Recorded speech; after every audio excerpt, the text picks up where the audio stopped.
अस्सलाम वालेकुम। Programme night addition में हम आपको खुशामदीद कहते हैं। नाजरीन, जब से निगरान वज़ीर-ए-आज़म अनवारुल हक काकड़ का नाम सामने आया है, सियासी और सहाफ़ती हल्के तो इसे सरप्राइज़ कह रहे हैं कि वो शख्स जिसका जिक्र सारे अफसाने में कहीं नहीं था, वो अचानक आया और फिर मेन रोल में छा गया, यानी पूरे का पूरा सियासी मेला ही लूट लिया।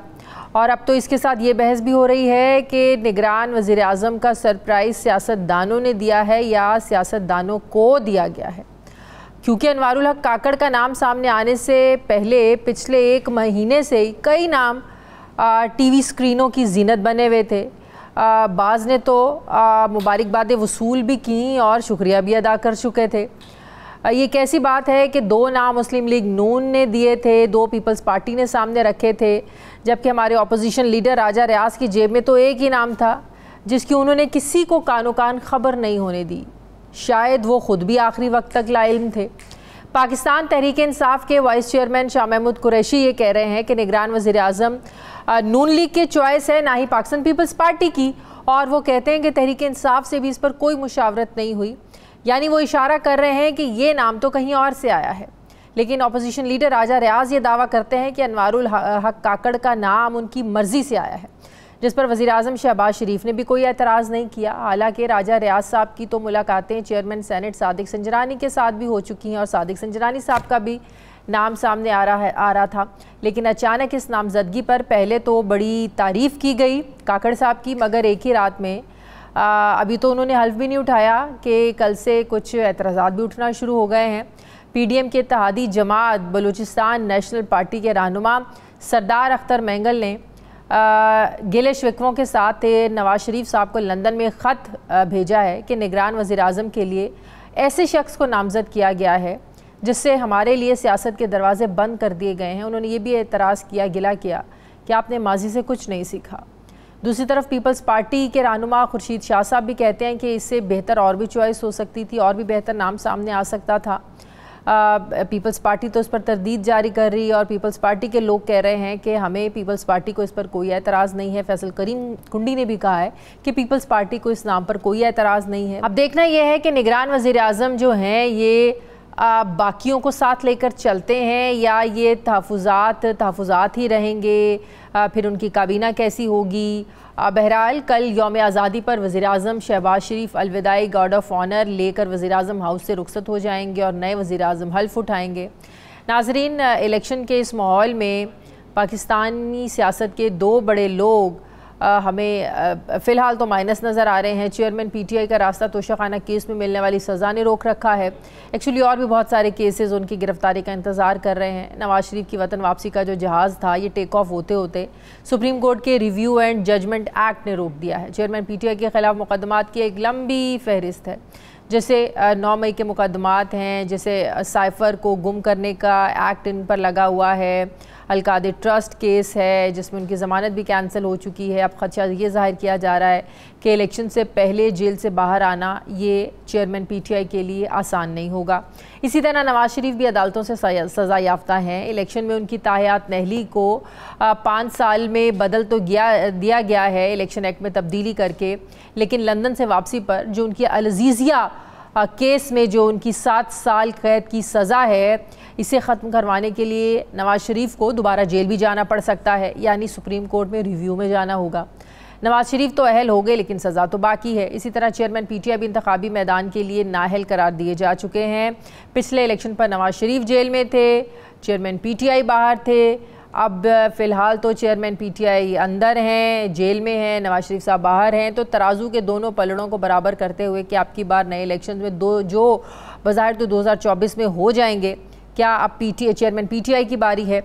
इन कानूनी चैलेंजेस के होते हुए चेयरमैन पीटीआई और नवाज शरीफ का सियासी मुस्तकबिल क्या होगा, इसी पे बात करने के लिए मुझे ज्वाइन कर रहे हैं सीनियर माहिर कानून बैरिस्टर चौधरी एतजाज़ अहसन साहब। अस्सलाम वालेकुम, बहुत बहुत शुक्रिया चौधरी साहब, आपने वक्त दिया।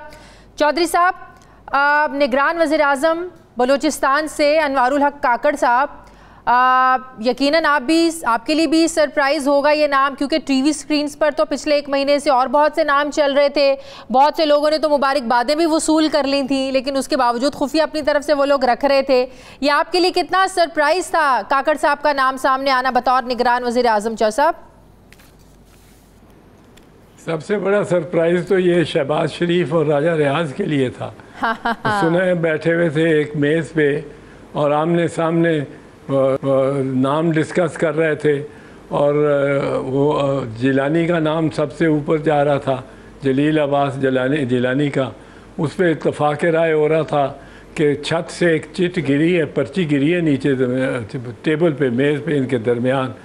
और राजा रियाज ने उसको लेकर खोला है तो उसने कहा लो जी नाम आ गया है, अब तो बहस की ज़रूरत नहीं है।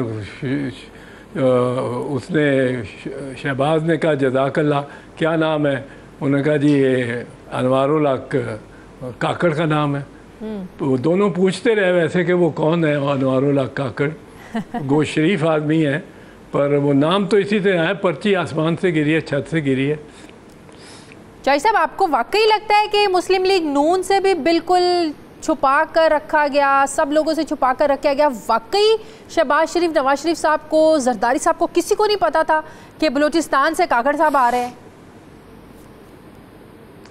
शादियाब बलूचिस्तान से तो सोच रहे थे कोई ले आएंगे, उसमें वो अपने चेयरमैन सेनेट साहब भी दौड़ में आ गए थे। हाँ। लेकिन ये अगर पता होता, आप सुनो 8-10 दिन से 15 दिन से ये क्या साराइयाँ चल रही थी, तमाम तजिया निगार, तमाम मुबसर, तमाम एंकर, तमाम पार्टिसिपेंट्स इन कोई 20 प्रोग्राम्स टेलीविज़न पे, कोई 10-12 अखबारात में, और नचोड़ के कोई अगर नाम कहीं भी नहीं आया, मैं दावे से कह सकता हूँ, ना किसी अखबार में छपा, ऐसे ही है, ना किसी एंकर के ज़ुबान पे आया। हाँ। कोई अगर नहीं आया नाम तो वो अनवारुल हक काकड़ का था। सही बात है। वैसे बलूचिस्तान से 3 बड़े ओहदे हो गए हैं। भी नहीं था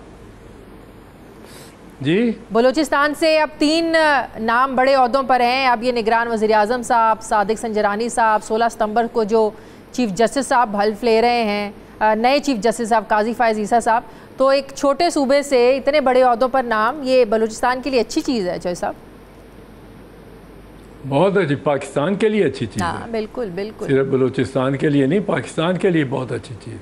बिल्कुल सही। लेकिन अख्तर मेंगल साहब ने एक लंबा सा खत लिख दिया, इसका तो किस्सा ही बड़ा मुख्तसर। हाँ, अख्तर मेंगल साहब ने नवाज शरीफ साहब को लंदन में ख़त लिख दिया है एतराज़ात के साथ कि आपने ऐसे शख्स को नामज़द करके हमारे लिए तो सियासत के दरवाजे बंद कर दिए हैं, और लगता है नवाज शरीफ साहब आपने अपने माजी से कुछ सबक नहीं सीखा, ये नाम कहीं और से आया है।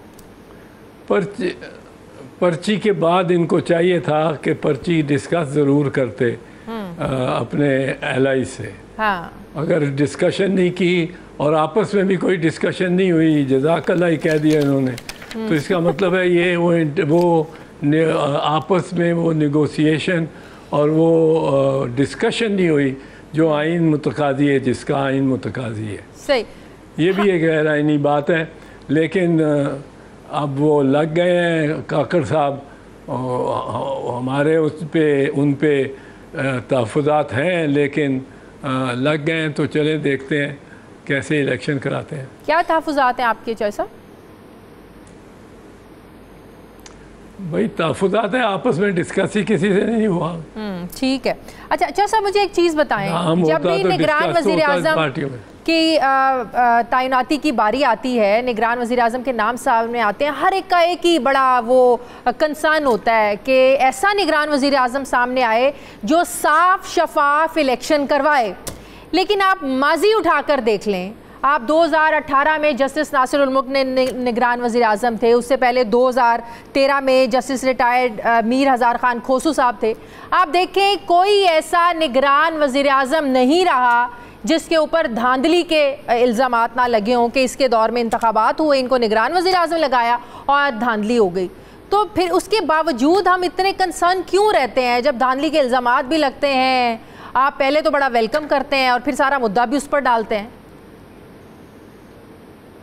मैं तो बिल्कुल ना वेलकम करता हूँ ना मुद्दा डालता हूँ। मैं तो आपको पहले ही कह रहा था ऑफ एयर कि इसकी कोई अहमियत ही नहीं है निगरान वज़ीर आज़म की। अब तो साफ पता है कि छत से जिन्होंने पर्ची नीचे फेंकी है उन्हीं के हाथ में है सब कुछ। तो उन्होंने इलेक्शन करवाने हैं, फिर इलेक्शन की शफाफियत उधर से ही आपको सब कुछ मिलना है। बिल्कुल शफाफियत या अदम शफाफियत पहले भी यही होता रहा है और आइंदा भी ये होगा।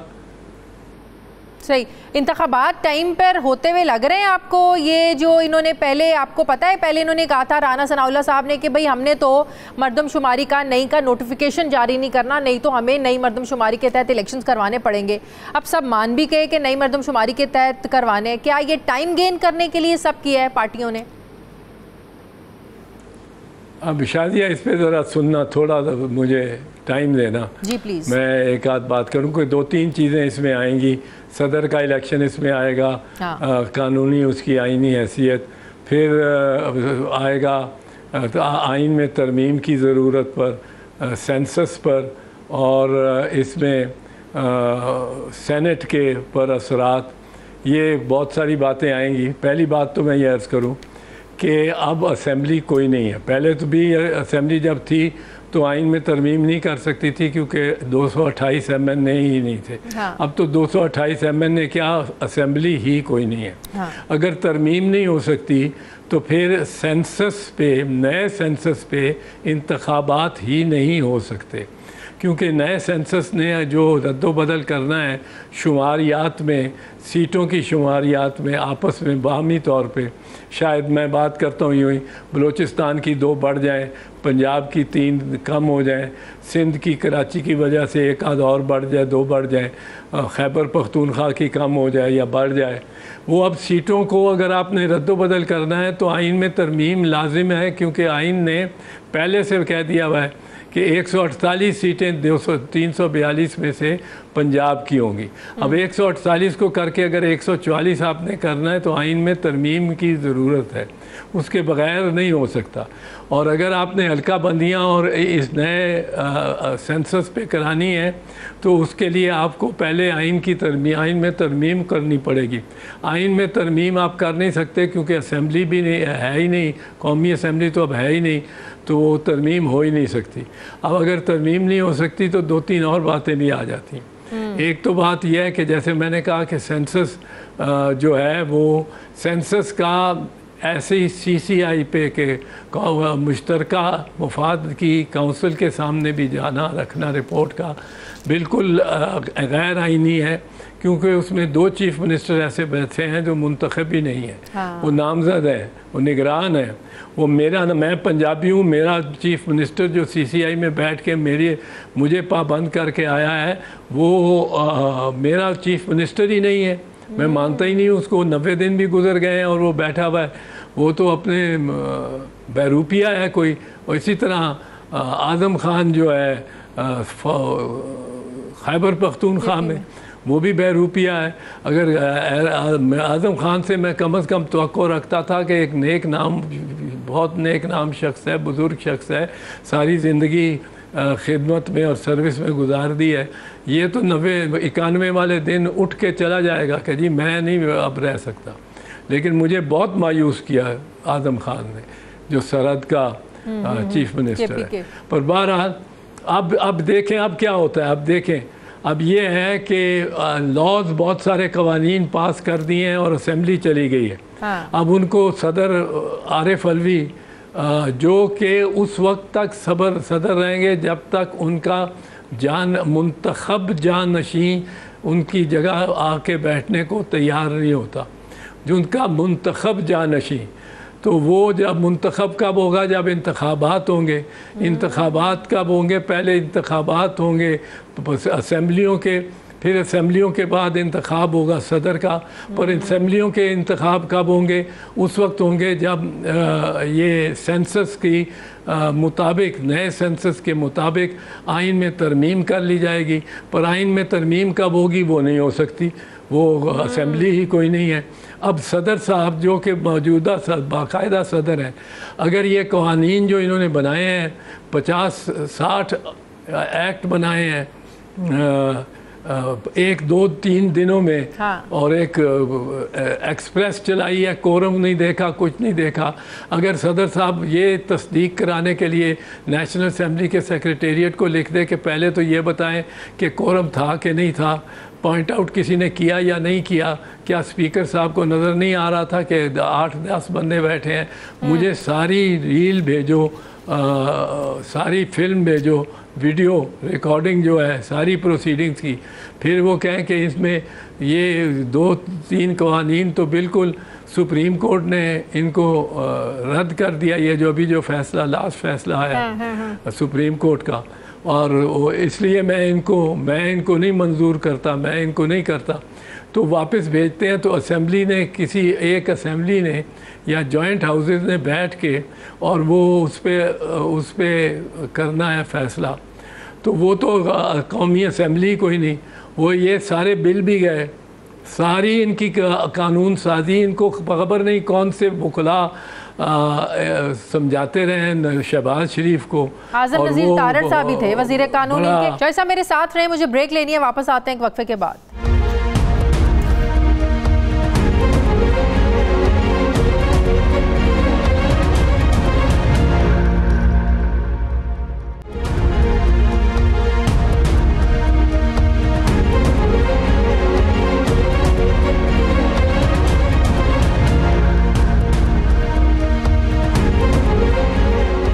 ब्रेक के बाद एक बार फिर से आपको खुशामदीद कहते हैं। जितनी निटी ग्रिटीज आप बता रहे हैं, हुकूमत तो इन चीजों को एड्रेस करने के लिए कभी तैयार ही नहीं थी। मैंने हुकूमत से पूछा, उनके जो नुमाइंदे हमारे प्रोग्राम में आते हैं वो कहते हैं सीटों की छेड़छाड़ की जरूरत ही नहीं होगी।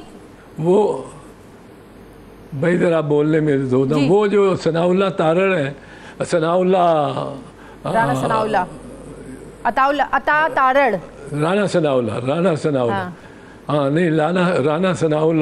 राना सनाउल्लाह जो है वो भी लॉ मिनिस्टर हैं पंजाब के, कोई 5-10 साल। तो वो भी लॉ मिनिस्टर, ये 2 लॉ मिनिस्टर, एक वो आइन के माहिर, कंप्लीट माहिर, और सुप्रीम कोर्ट की जो ग़ुलाम गर्दिशें हैं उनके ख़ास मुसाफिर ख्वाजा आसिफ साहब, वो ये सब इनको किसी ने नहीं बताया, देखा नहीं इन्होंने। हम चिल्लाते रहे कि ये आप किस तरफ जा रहे हैं, किस तरफ मुल्क को लेके जा रहे हैं। ना वज़ीर आज़म सुनने को तैयार थे ना कुछ, और ये इनको ख्याल था कि 9 मई हो गया है, बस अब हमने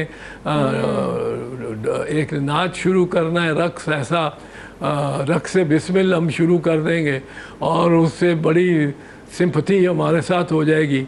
और उसके जो एक जिसका नाम टीवी पे नहीं लिया जा सकता, चेयरमैन पीटीआई, उसके खिलाफ उसको संभाल लेगी, उसका बेड़ा गर्क करेगी और हमारा फ्री टाइम हो गया है। ये शरीफ ख़ानदान ये सोच के बैठ गया था, लंदन में बैठ गए थे। लंदन में अब उनकी, अब जब चौधरी साहब ये नाअहली भी ख़त्म ना हो, नंबर 1, नंबर 2 सदर भी यही रहे, नंबर 3 इलेक्शन भी ना हो सकता हो, क्योंकि उससे पहले आइन में तब्दीली शर्त है। या तो ये पुराने सेंसस पे कराने के, इलेक्शन कराने की सोच लें और ना नई हल्का बंदियाँ करें, ना कुछ करें, उसी तरह उसी नक्शे पे चल के कर लें। चौधरी साहब, उसको चौधरी साहब, ये हुकूमत क्यों कहती रही है कि सीटों की छेड़छाड़ की ज़रूरत ही नहीं है? सिर्फ आप आबादी हमने गिननी है कि आबादी कितनी है, हल्का बंदियां करनी है, हमने इलेक्शन करवा देना। हम ये सवाल पूछते रहे इनसे कि भाई सीटें कहीं बढ़ेंगी कहीं घटेंगी, उसके लिए आईनी तरमीम की ज़रूरत होगी, तो वो तो हमें यही कहते रहेंगे सीटों की छेड़छाड़ की ज़रूरत ही नहीं है। बिल्कुल गलत कहते रहे। आइन में साफ लिखा हुआ है कि नए सेंसस पे फिर रीएलोकेट होंगी, और रीएलोकेट करने का तरीका ये एक है, क्योंकि आइन में लिखी नहीं है सीटें किस सूबे की कितनी होंगी, किस सूबे की कितनी होंगी, वो लिखा हुआ है, दर्ज है, वो स्पेसिफिकली दर्ज है। मिसाल के तौर पे मैंने आपको बताया कि लिखा हुआ है पंजाब की 148 सीटें होंगी। अब पंजाब की 148 से अगर बढ़ के 151 होनी हो तो यूँ तो नहीं हो सकती कि आइन में 148 लिखी हों और ज़मीन पे वो जो हमारे इलेक्शन कमिश्नर साहब हैं, जिनको मैं समझता हूँ इस सारे मुहम्मे खड़े करने की, इन सारे गोरख धंधे कि जी इलेक्शन पहले होंगे, कि आइन में तरमीम पहले होगी, इलेक्शन पहले होंगे तो आइन में कितनी सीटें, पुरानी सीटें ही चलेंगी, अगर पुरानी सीटें नहीं चलेंगी तो आइन में तरमीम कैसे होगी? मुझे एक बात बताएं, क्या ये फैसला रिवर्स भी हो सकता है? एक सब का एक मिनट, इन सब का अगर कोई मुजरिम इस वक्त है तो वो चीफ इलेक्शन कमिश्नर है।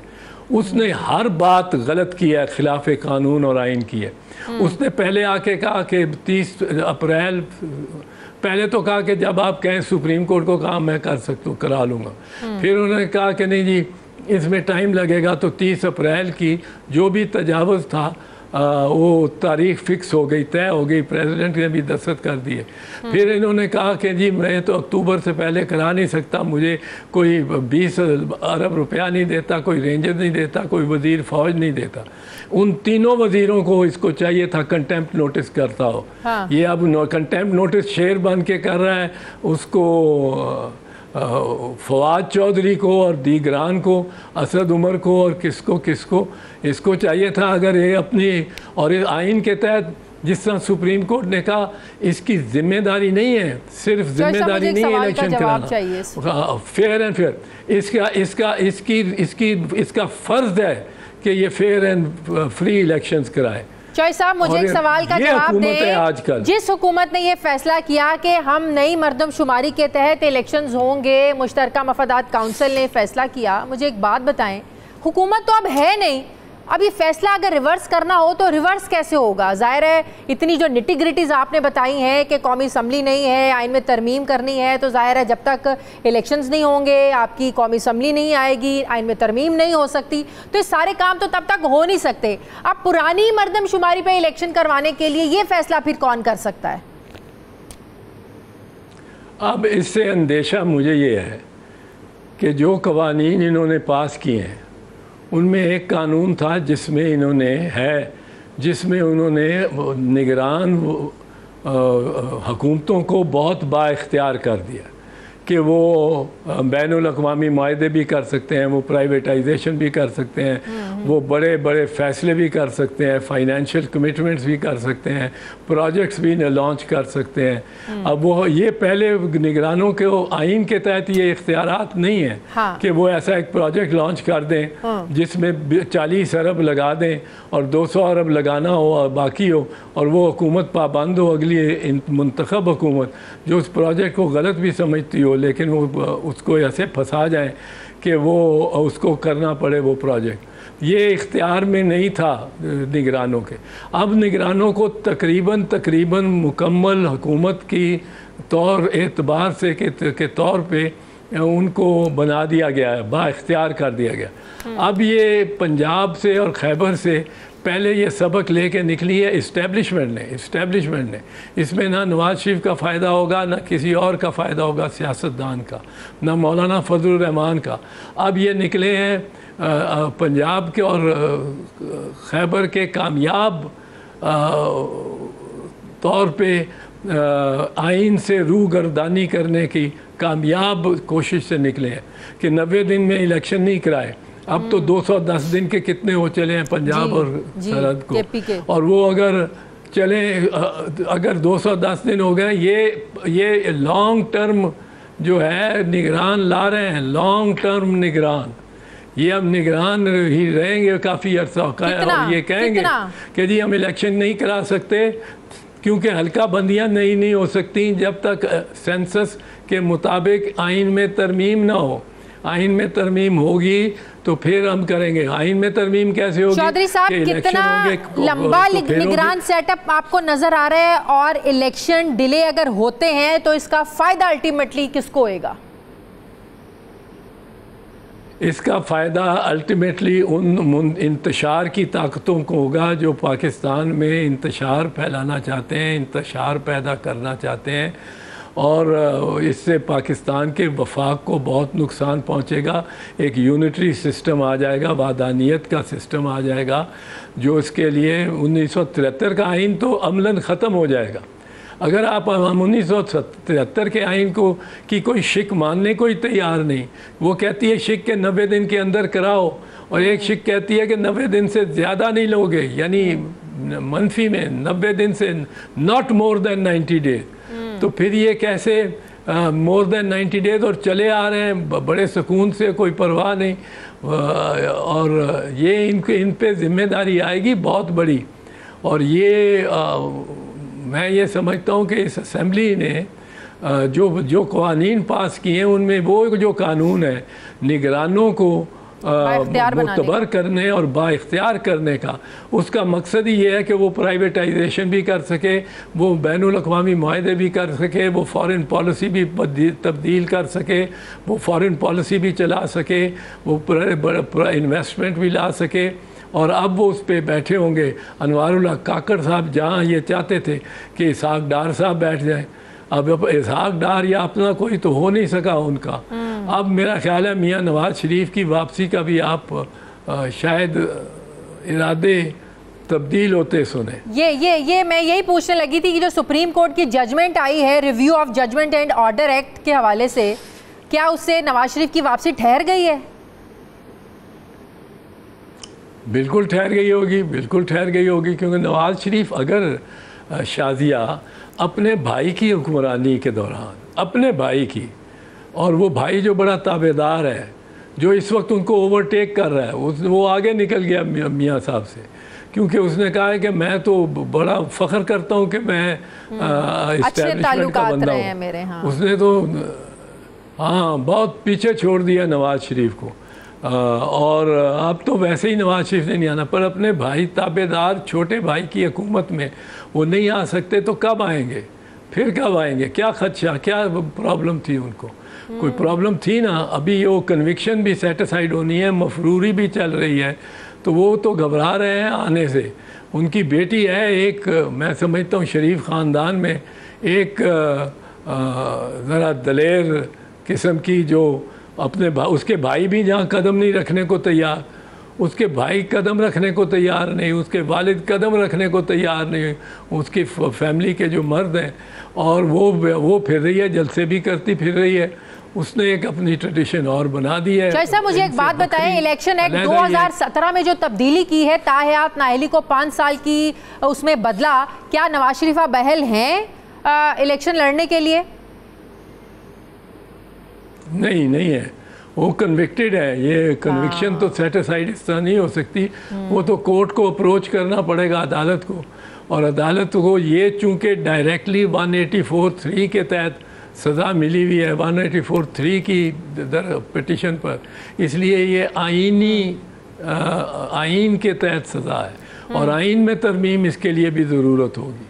ये किसी कानून के तहत सज़ा नहीं है, ये आइन के तहत 63 आर्टिकल के तहत, और जो इन्वोक भी किया गया है, जिसकी तरफ रजू भी किया गया है आइन के 184 ज़ेली दफ़ा 3 के तहत। ये आइन की तरमीम के ज़रिए, notwithstanding any judgement of any court including the high court and the supreme court, ये उससे पहले लगेगा आइन में शिक आएगी तो इस जजमेंट को तलफ़ किया जा सकेगा, वरना ये नहीं ख़त्म होती। और यहाँ आलम ये है कि वो अंग्रेज़ी में मुहावरा होता है, वो पूछते हैं कि what came first, the chicken और द एग। इन्होंने हमें ऐसे फंसा दिया है कि what will come first, the election और the constitutional amendment. Constitution amendment इसलिए नहीं हो सकती कि असेंबली नहीं है, इलेक्शन नहीं हो सकती। इलेक्शन इसलिए नहीं हो सकते क्योंकि वो कॉन्स्टिट्यूशनल अमेंडमेंट नहीं है। बिल्कुल। तो नवाज शरीफ साहब के पास क्या ऑप्शन है? एक ही ऑप्शन है कि वापस आएँ, अपनी जो अल-अज़ीज़िया में सज़ा है वो काटें, उसमें रिव्यू हो सकती है इनकी, नवाज शरीफ साहब की? इतनी मफरूरी के बाद नहीं हो सकती। अच्छा, किसी और को तो दुनिया में या पाकिस्तान में तो किसी और को नहीं मिल सकती इतनी मफरूरी, और मफरूरी भी प्री कन्विक्शन नहीं, आफ्टर कन्विक्शन, जब मुजरिम ठहराए गए हैं। मफरूर को तो आइन और कानून ये कहता है कि उसके तमाम हकूक़, ज़ाती हकूक़ जो हैं वो सलब हो जाते हैं, उसके तमाम मफरूर सरेंडर करे, एक एक दिन की वो का हिसाब दे, एक दिन का, जिस तरह लिमिटेशन एक्ट में दिया जाता है कि जी इस तरह मैं पकड़ा गया था, अगवा हो गया था, अफ़गान ले गए थे मुझे, वो उन्होंने इतने अरसा रखा, मुझे इधर रखा, फिर उधर ले गए, फिर इधर ले गए, मुझे दिन तो याद नहीं है पूरे, पर 4 दिन पहले मैं रहा हुआ हूँ, और मुझे वो छोड़ गए दाल बंदीन के बॉर्डर पे, और फिर मैं आ गया हूँ आपके सामने। मुझे ब्रेक लेनी है। चॉइस साहब मेरे साथ हैं, एतजाज़ अहसन साहब वापस आते हैं नाज़रीन एक छोटे से वक्फे के बाद।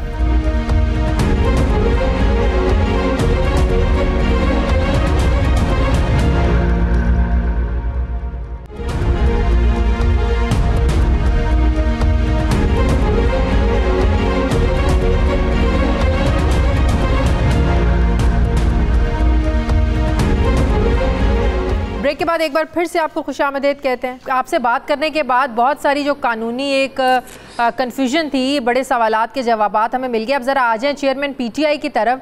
चेयरमैन पीटीआई को कोई रिलीफ मिलता हुआ आपको लग रहा है?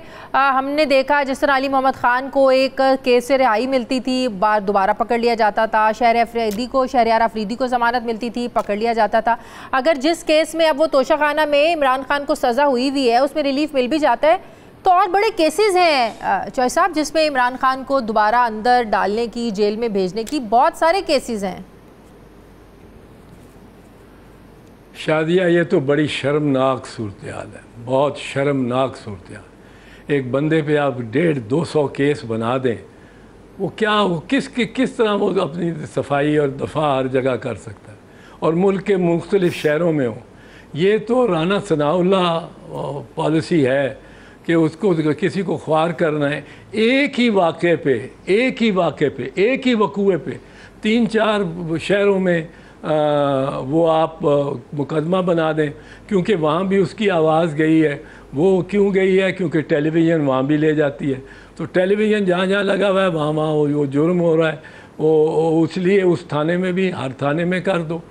ये मीर शकीलुर रहमान के साथ हुआ था, पर उनके साथ भी ये था कि वो एक ही केस था और उसको हमने ख़त्म करा लिया था। यहाँ इन्होंने 10-12 केसेस को मल्टीपल प्रोसिक्यूशंस करा लिया था, मल्टीपल प्रोसिक्यूशन।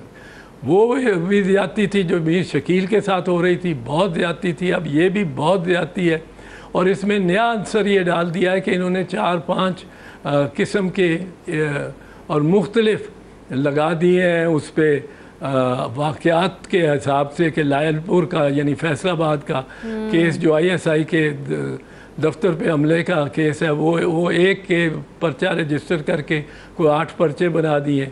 वो जो लाहौर का कोर कमांडर का है, एक पर्चा करके उसके कोई, क्योंकि वो कहाँ सुना गया, देखा गया TV पे, वो उसको 5-7 बना दिए। तो इस तरह ये तो केस के अंदर से केस निकलना बहुत ज़्यादा है। और ये जो कल शेख शाहीन साहब, इनके वकील मेरे प्रोग्राम में थे, वो कह रहे थे कि जब जज दिलावर ने वो फैसला लिखा सज़ा का, तो उसमें लिखा कि इन्हें अडियाला मुंतकिल करना है। तो ये इनको अटक किसके कहने पर क्यों शिफ्ट किया गया, ये भी तो फिर अदालती हुक्म की खिलाफ वर्जी है ना, ये फिर किस पर डाली जाए? ये बिल्कुल खिलाफ वर्जी है और गैर आइनी, गैर कानूनी हो जाती है उनकी हिरासत। और दूसरी चीज़ मैं बताऊं, खान को सज़ा मिली है 3 साल। हाँ। 3 साल की सज़ा, तो मैं हैरान हूँ, मैं बिल्कुल हैरान हूँ कि चीफ जस्टिस के सामने पहली पेशी पे उन्होंने क्यों नहीं सस्पेंड की। सुप्रीम कोर्ट के फैसले हैं कि 5 साल तक, यहाँ तक कि लाहौर हाई कोर्ट का फैसला है कि 7 साल तक जो सज़ा है, ये शॉर्ट सेंटेंस है, इसको कहते हैं शॉर्ट सेंटेंस। 7 साल तक भी लाहौर हाई कोर्ट का फैसला है, और सुप्रीम कोर्ट के 5 साल तक मुतअद्दद फैसले हैं कि सज़ा अगर 5 साल हो तो उसको मेरिट्स में जाने के बजाय उस शख्स को, उस मुल्ज़िम को आप रिहा कर दें, जेलें ना भरें, रिहा करें और उसको ज़मानतियों के हवाले करें। वो एक लिहाज से वो बंदा ज़मानतियों के हवाले हो जाता है। आप 1 लाख की नहीं, 4 लाख की, 2 लाख की ज़मानत ले लें और उसको हवाले करें। ये तो मैंने पहली दफ़ा देखा है कि चीफ जस्टिस साहब या बीमार हो जाते हैं या वो तारीख डाल देते हैं। ये तो सब जो इस वक्त दिन गुजर रहे हैं चेयरमैन PTI के जेल में, ये उनके ऊपर स्ट्रेट अवे बार जो है वो chief justice Islamabad high court पे जाता है। और मुझे बड़ी हैरत है कि हैरानगी नहीं है, हैरानगी गलत होता है लफ्ज़, हैरत है कि मज़हर फ़ारूक साहब इस तरह के जस्टिस उमर फारूक दे रहे हैं। उनसे मुझे बिल्कुल कतई तवक्को नहीं थी। बिल्कुल जस्टिस आमिर फारूक।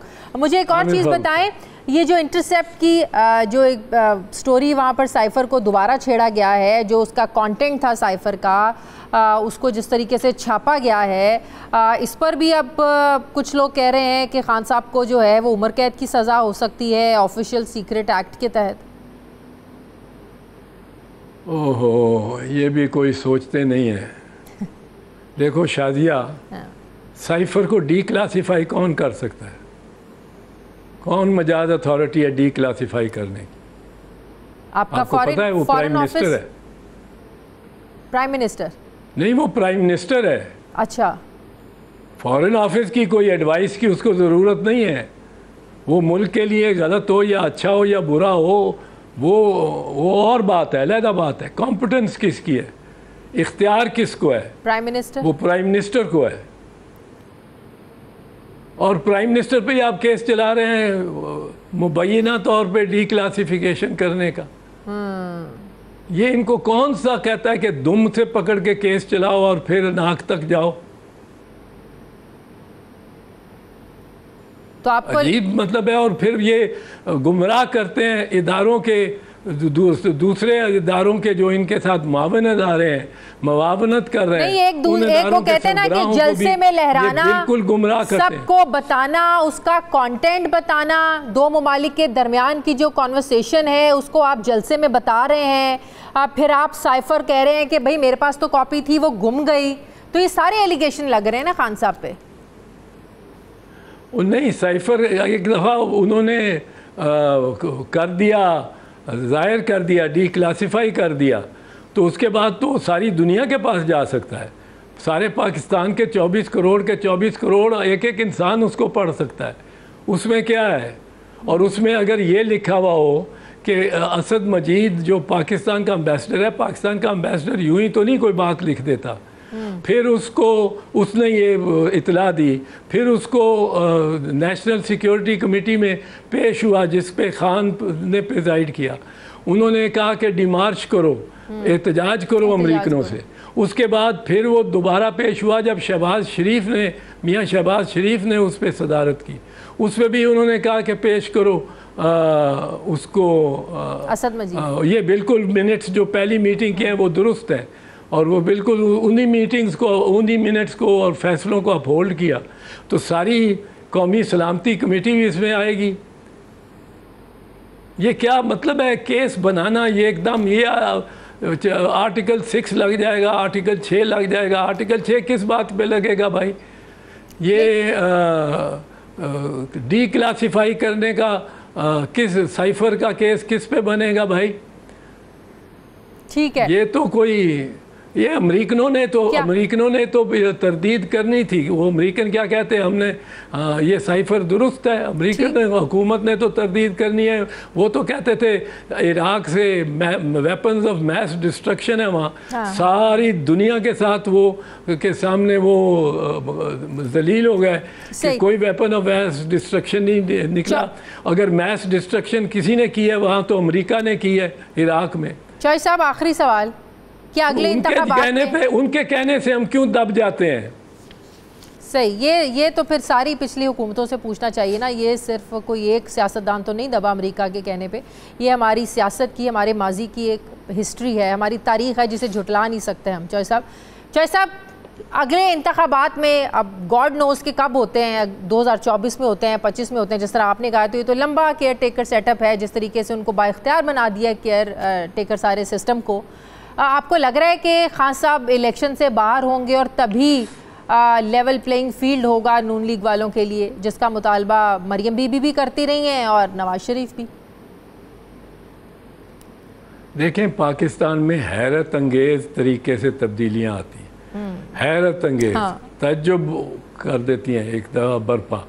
आपको ख्याल था कि 8 मई, आप एक मिनट मेरे साथ चलें, 8 मई 2022 कोई ख्याल था कि इतना धोबी पटरा होगा कि जो वज़ीर आज़म बना बैठा है इमरान खान, वो जेल में होगा, अटक जेल में आज की रात गुजार रहा होगा और 3-4 हफ्तों में ही पटरा हो जाएगा। 3-4 हफ्तों में ही, और सारा कुछ उल्टा सीधा हो जाएगा। ठीक है, बहुत बहुत शुक्रिया माहिर कानून, सीनियर माहिर कानून बैरिस्टर चौधरी एतजाज़ अहसन साहब मेरे साथ थे। सर बहुत बहुत शुक्रिया वक्त दिया। प्रोग्राम का वक्त ख़त्म हो गया। नाज़रीन, फीडबैक ज़रूर दें, अपना ख्याल रखें, मुझे इजाज़त दें। अल्लाह हाफ़िज़।